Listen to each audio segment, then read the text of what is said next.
નમસ્કાર. ગુજરાતની કોલેજોમાં જે નવી ફરજિયાત ઇન્ટર્નશિપ પોલિસી આવી છે એને લઈને ઘણી ચર્ચાઓ ચાલી રહી છે અને થોડું કન્ફ્યુઝન પણ છે. તો ચાલો આજે આપણે આખા વિષયને એકદમ સરળ રીતે સમજીએ અને જોઈએ કે આનો ઉપાય શું છે. જો આ સવાલનો જવાબ હા હોય તો આ વાત બરાબર સાંભળવા જેવી છે, કારણ કે આવનારી થોડી મિનિટો તમારા આખા શૈક્ષણિક વર્ષ માટે બહુ જ કામની સાબિત થઈ શકે છે. કેમ કે નવી શિક્ષણ નીતિ પ્રમાણે એક એવો નિયમ આવ્યો છે જેની સીધી અસર તમારા ફાઇનલ રિઝલ્ટ અને તમારી ડિગ્રી પર પડવાની છે. જી હા, બિલકુલ સાચું સાંભળ્યું. પૂરા 120 કલાક.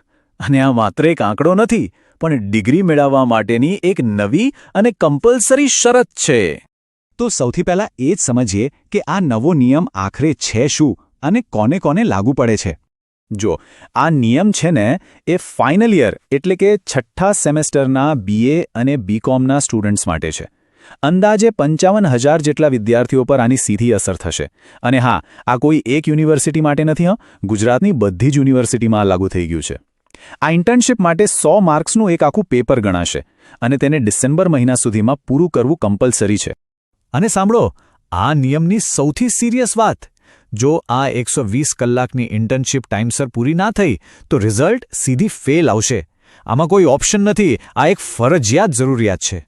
હવે આટલો મોટો અને અચાનક આવેલો ચેન્જ હોય એટલે સ્વાભાવિક છે કે સ્ટુડન્ટ્સમાં કન્ફ્યુઝન અને ટેન્શન તો રહેવાનું જ.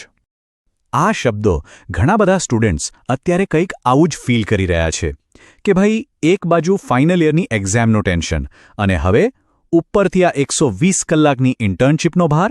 આ ડબલ પ્રેશરમાં ખરેખર સ્ટુડન્ટ્સ પીસાઈ રહ્યા છે. તો પછી મેઇન પ્રોબ્લેમ શું છે? સૌથી મોટો પડકાર તો એ છે કે ઇન્ટર્નશિપ માટે જગ્યા જાતે શોધવાની છે.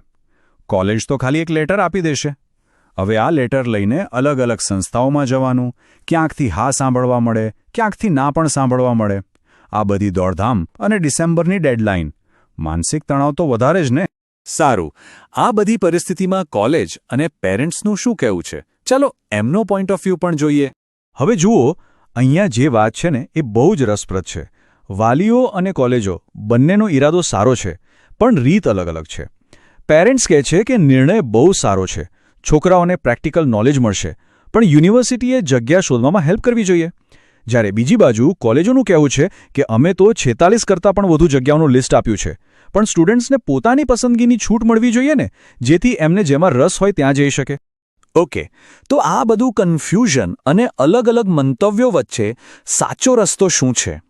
ચાલો હવે પ્રોબ્લેમ પર નહીં પણ સોલ્યુશન પર ફોકસ કરીએ. તો હવે કરવું શું? આ જ સવાલ અત્યારે દરેક સ્ટુડન્ટના મગજમાં ચાલી રહ્યો છે, ખરું ને? આટલા ટેન્શન વચ્ચે હવે આગળનું સાચું સ્ટેપ કયું લેવું? સૌથી પહેલાં તો ચાલો જોઈએ કે ક્યાં ક્યાં તક મળી શકે છે. એવું જરાય જરૂરી નથી કે કોઈ મોટી કંપનીમાં જ ઇન્ટર્નશિપ થાય. જરા વિચારો, આપણી આસપાસના જે લોકલ બિઝનેસ છે, ગ્રામ પંચાયત છે, નગરપાલિકા છે. જો સોશિયલ વર્કમાં ઇન્ટરેસ્ટ હોય તો કોઈ NGO કે પછી મીડિયા હાઉસ પણ સારો ઓપ્શન છે. અરે નજીકના showroom, mall, health centre. List તો ઘણું લાંબુ છે.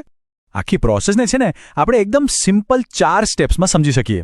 પહેલું સ્ટેપ, તમને ગમતી હોય એવી જગ્યા શોધો. બીજું સ્ટેપ, ત્યાં જઈને વાત કરો અને એમની પાસેથી પરમિશન લો. ત્રીજું સ્ટેપ, જેવી પરમિશન મળે તરત કોલેજને જણાવીને ઓફિશિયલ લેટર લઈ લો. અને છેલ્લું ચોથું સ્ટેપ, 120 કલાક પૂરા થાય એટલે એમનો સર્ટિફિકેટ અને તમારો પ્રોજેક્ટ રિપોર્ટ કોલેજમાં જમા કરાવી દો. બસ આટલું સિમ્પલ છે. અને હા, એક વાત ખાસ યાદ રાખવા જેવી છે. આ બધું ખાલી આ એક વર્ષ માટે જ નથી. નવી એજ્યુકેશન પોલિસી પ્રમાણે આ તો ખાલી શરૂઆત છે. આ ટેબલ જુઓ, એકદમ ક્લિયર થઈ જશે. અત્યારે ત્રીજા વર્ષમાં 120 કલાકની ઇન્ટર્નશિપ, પણ જે લોકો 4 વર્ષનો કોર્સ કરશે એમને ચોથા વર્ષમાં 180 કલાકની ઓન જોબ ટ્રેનિંગ કરવાની આવશે અને એના માટે તો 6 ક્રેડિટ પણ મળશે. મતલબ સાફ છે, પ્રેક્ટિકલ નોલેજનું મહત્વ આગળ જતાં વધવાનું જ છે. અને છેલ્લે આ એક સવાલ સાથે આ વાત પૂરી કરીએ.